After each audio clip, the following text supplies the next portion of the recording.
Sean Patrick Erschen in the horror corner. Here it is. Yes, this is the Hammer horror tag.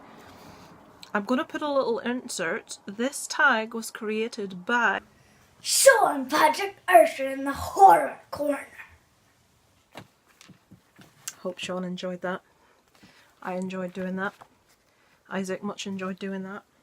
Yeah, you see what you've started, Sean. You see what you've done. So, this is a Hammer horror tag. I will admit before, and I forgot to get two props for this video. Where are they? Are they close? They are. Oh, they're there. I am not really versed on Hammer horror. I've seen a few. I've seen probably quite a few. I am not a massive fan of Hammer horror. I do like some of the movies. I don't like some of the movies. But I'm just going to grab something. Very quick. Okay, I'm back. I'm going to use this as an excuse to talk about one of my favourite subjects.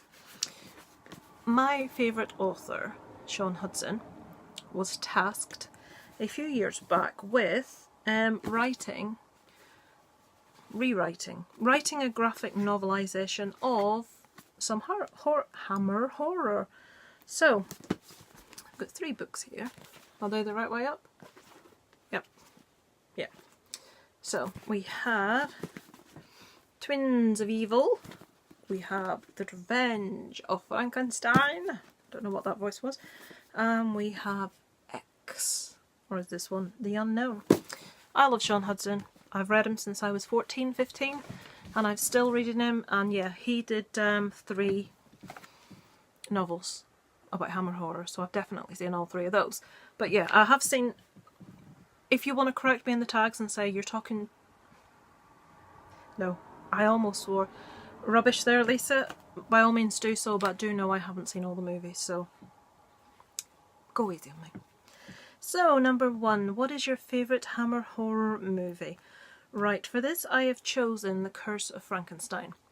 I love the whole story of Victor Frankenstein and the creature, Mary Shelley's story. Love it. Always have loved it. Love most versions of it.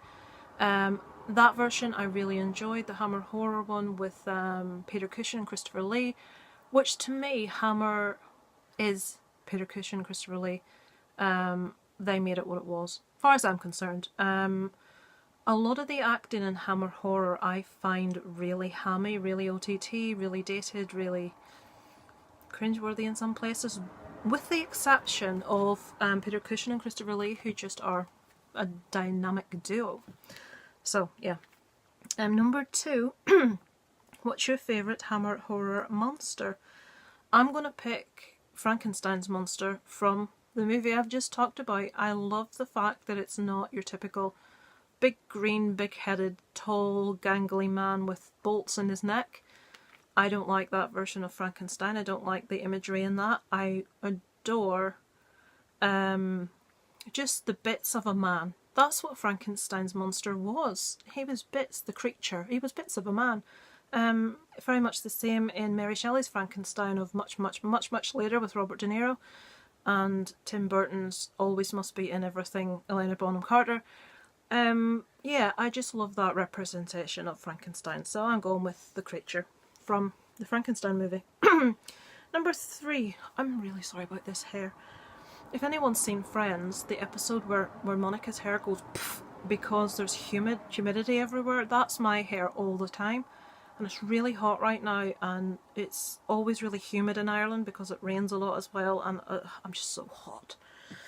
Number 3, who is your favourite Hammer horror actress?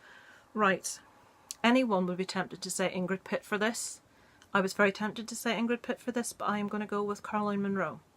Now, she has only really majorly been in 1. She's actually been in 2, but the first one was just a very small part as a victim, and I'm just going to look down to make sure I don't make a mistake with this.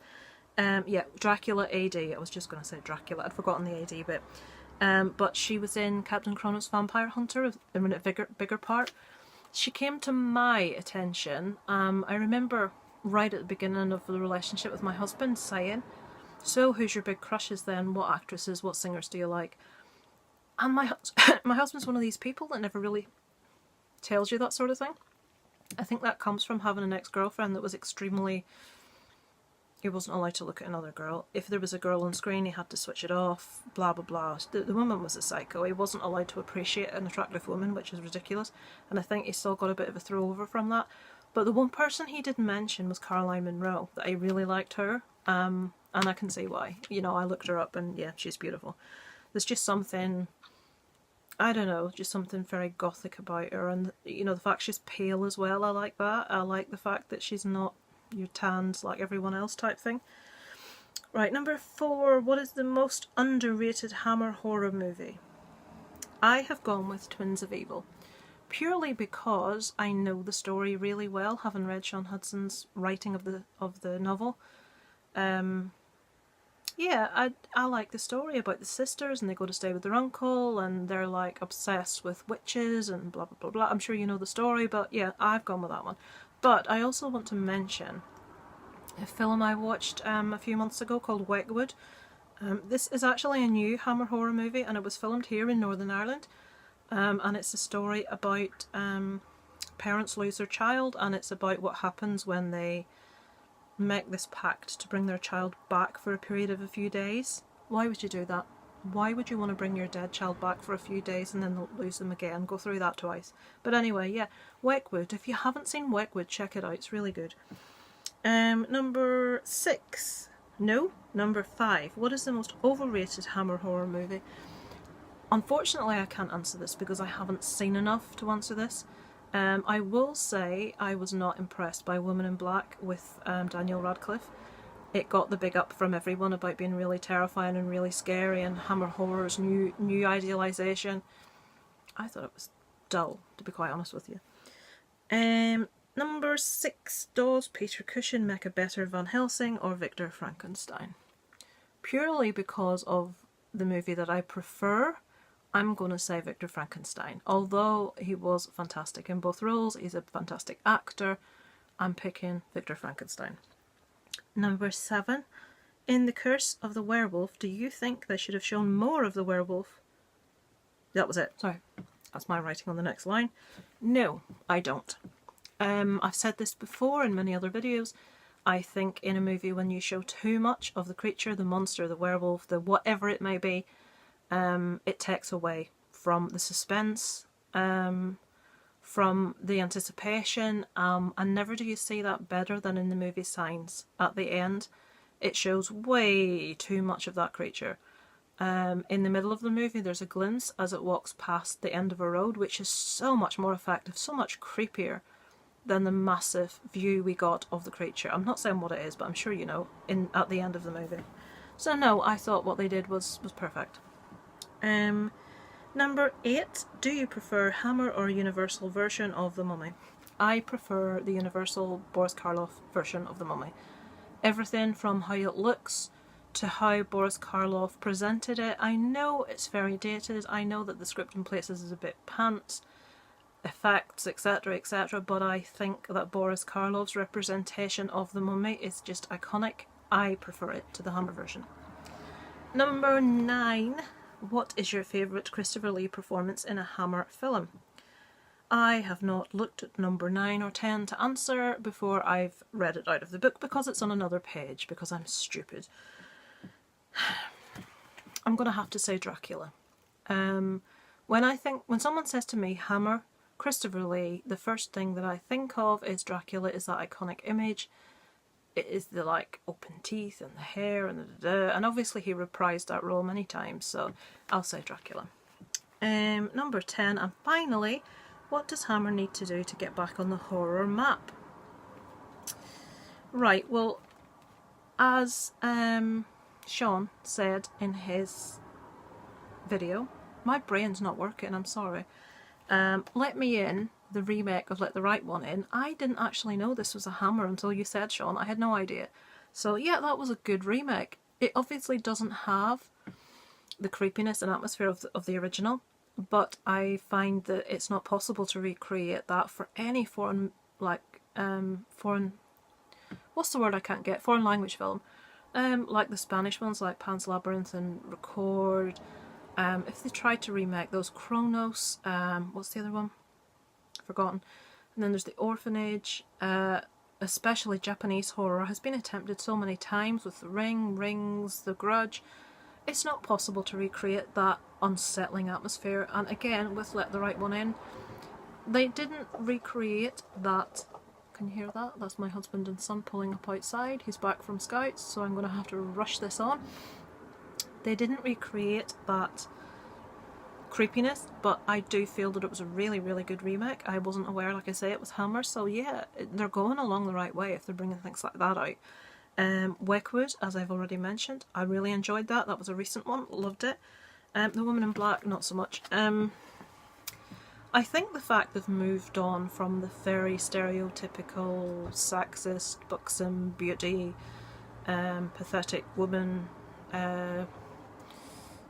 every horror trope in the book, every cliche. I think they need to leave all that in the past. I think they need to ditch the whole gothic. Much as I love the whole gothic thing, I think Hammer have pigeonholed themselves a lot with that very gothic representation of everything, and castles and bats and cobwebs and candlesticks and floaty dresses and the sort of thing that the Woman in Black tried to do. I want to see Hammer do things modern, not setting things always in the past, dropping that romanticised version of gothicness, letting women play proper, iconic, hard-hitting roles, like Let the Right One In. Obviously the main protagonist, is protagonist the word for the actual? Anyway, the main person in Let the Right One In is the girl, so I want to see more of that. I want to see it coming away from women just being there to look at in movies, which, to be honest, if we're to be honest with ourselves, Hammer horror, really, the women were in there to look at, really. And who can blame the guys, because they were all beautiful. But that's what Hammer horror is known for, buxom beauties. So, yeah, I just want to see them bring it in to the 21st century. So yeah, that'll do me. I will go down and see what my other half and child are up to and take him to bed and read him scary stories and give him nightmares. No, I don't. We're reading one at the moment, actually, about, is it a werewolf? I've forgotten. No, I started that one. I thought that was boring, so we've moved on to Star Wars. Yes, much as I like Star Wars, that would be nice in this house to do something else apart from Star Wars, you know what I mean? So, yeah, I will go. Oh, before I go, I'll show you my new little addition, my little tattoo. It's still quite sore and a bit hard. Yeah, I got that yesterday, or the day before. What day is this? Thursday. Wednesday. I got it yesterday, yeah. So yeah, it's a little tribute to the Disney movie Coco, which is my favourite Disney movie in a long time. And if you haven't seen it, watch it. Even if you're an adult, it's brilliant. So with that said, I will stop prattling and I will go. And I hope you made some semblance of something out of that. I've been talking for 12 minutes. So yeah. With that said, so for a night from Lisa Loves.